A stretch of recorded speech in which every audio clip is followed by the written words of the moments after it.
লোকদের 1 জানুয়ারি যেমন কাটে। Mom, happy new year. Happy new year বেটু। মম, আজকে না আমাকে 1 কোটি টাকা দিতে হবে। আজকে আমরা একটু পার্টি করব। আজকে যেহেতু 1 জানুয়ারি, সব ফ্রেন্ডরা মিলে আমরা পার্টি করব আজকে। বেটু, 1 কোটি দিয়ে কি হবে?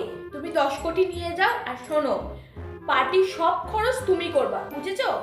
ওকে মম। মম, যদি 10 কোটিতে পার্টি কমপ্লিট না হয় তখন আমি কি করব? তখন তো আমি প্রেস্টিজে পড়ে যাব মম। বেটু, তুমি চিন্তা কেন করছো? এই নাও এটিএম, তোমার যত খুশি তুমি তত খরচ করো, কিন্তু তোমাকে দেখাতে হবে তুমি ওদের থেকে সব থেকে বেশি বড়লোক। ওকে মম, এগুলো নিয়ে একদম চিন্তা ভাবনা করবে না। ওখানে যেহেতু সব খরচ আমি করব, সবাই আমাকে নিয়েই মাতামাতি থাকবে, বুঝেছো? আর এতেই প্রমাণ হয়ে যাবে আমরা সব থেকে বড়লোক। ওকে বেটু, যাও তাহলে এনজয় করো। আমিও আজকে আমার ফ্রেন্ডদের সাথে পার্টি করব। ওকে মম, তুমি তাহলে তোমার ফ্রেন্ডদের সাথে এনজয় করো, আমি আমার ফ্রেন্ডদের সাথে